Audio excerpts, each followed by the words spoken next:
What have you been up to. Welcome to my Bollywood English.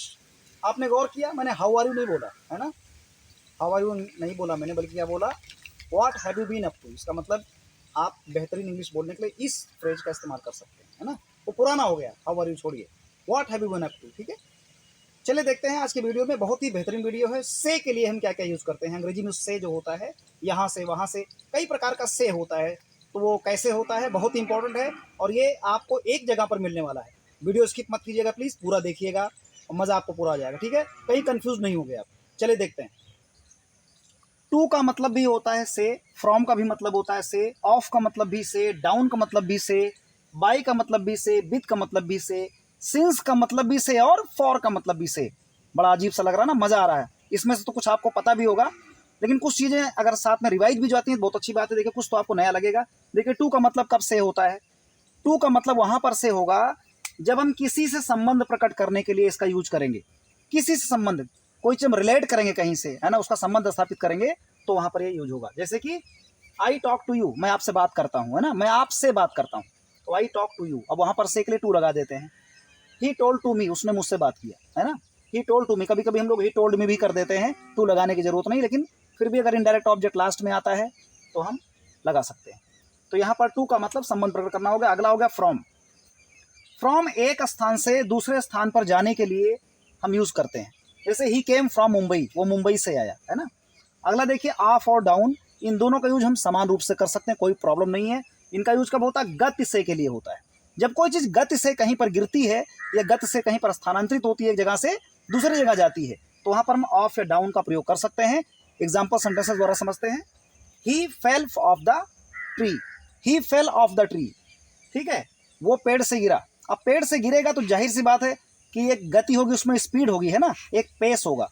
तो ही fell off the tree ये भी सही है, और ही फेल डाउन द ट्री ये भी सही है, क्योंकि दोनों में ही गत से हम गिरते हैं। तो गत के लिए ऑफ या डाउन करेंगे, और अगर जगह से जगह की दूरी अगर है, कहीं पर जा रहे एक जगह दूसरी जगह पर, तो फॉर्म होगा। फिर अगला बाय देखिए। बाई का दो सेंस में यूज करते हैं। एक तो वाहन से, वाहन का मतलब साधन जो आपका गाड़ी का है, साधन व्हीकल जो भी आप यूज करते हैं ना, व्हीकल, उसको व्हीकल बोलते हैं, व्हीकल नहीं बोलते हैं, व्हीकल। जैसे आप स्कूटर से जा रहे हैं, साइकिल से जा रहे हैं, है ना, कार से जा रहे हैं, तो उस वाहन से जाने के लिए हम लोग बाय का यूज करते हैं। आई केम बाय बस, मैं बस से आया। शी वेंट बाय स्कूटर, वो स्कूटर से गई। और बाय का यूज द्वारा, मतलब वो भी से का ही सेंस होता है, लेकिन ये आपको समझना पड़ेगा कि डायरेक्ट जो है बाय का मतलब से नहीं होता। मतलब किसी से उसकी हत्या हो गई। जैसे राम ने रावण को मार दिया, तो ये क्या होगा, इसको पैसिव में अगर ले जाएंगे तो वहां पर बाय का मतलब से होगा, द्वारा हो जाएगा। Ravan was killed by Ram, ठीक है, Ravan was killed by Ram, Ram के द्वारा राम की हत्या हुई।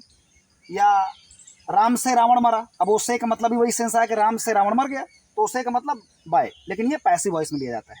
फिर अगला विद का देखिए यूज क्या करते हैं। विद वस्तु से प्रकट करता है संबंध। किसी वस्तु से कोई चीज काम होता है। जैसे मान लो मैंने अपनी उंगली जो है चाकू से काट ली, तो चाकू उससे कट गई, तो वहां चाकू जो है एक वस्तु है, व्यक्ति नहीं है ना, तो उससे कटने पर जो है विद लगता है। शी कट द वेजिटेबल, वो उसने सब्जी काटी, उसने सब्जी काटी विद द नाइफ, चाकू से, हो गया ना। तो यहाँ पर जो है विद का मतलब वस्तु से होगा, से होगा। अगला देखिए सिंस और फॉर बचता है। सिंस फॉर का आप लोग जो है यूज करते होंगे परफेक्ट कंटिन्यूअस टेंस में, है ना। जब पॉइंट ऑफ टाइम यानी निश्चित समय के लिए सिंस का यूज किया जाता है से में, और पीरियड ऑफ टाइम अनिश्चित समय के लिए फॉर का यूज हम लोग करते हैं। तो निश्चित समय अनिश्चित समय तो आपको पता ही होगा, पॉइंट ऑफ टाइम क्या होता है, पीरियड ऑफ टाइम क्या होता है, वो तो एक अलग वीडियो बनेगा तो उसमें पता होगा, आपको लगभग भी स्टूडेंट है तो पता ही होगा। चलिए इसका यूज करके देख लेते हैं। I have been writing since 2 o'clock, मैं 2 बजे से लिख रहा हूँ। अब 2 बजे से लिख रहा हूँ तो निश्चित समय है, घड़ी का समय है, निश्चित समय है, 2 बजे से लिख रहा हूँ, उसके लिए सिंस लगाएंगे।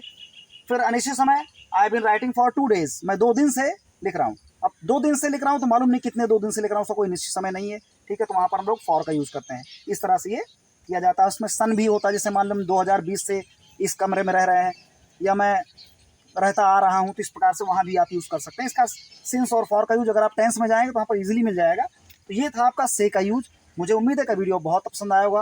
वीडियो पसंद आया प्लीज़ लाइक कीजिए, दूसरों को शेयर कीजिए, और चैनल पर नए प्लीज़ सब्सक्राइब कीजिए। Thank you so much for watching this video.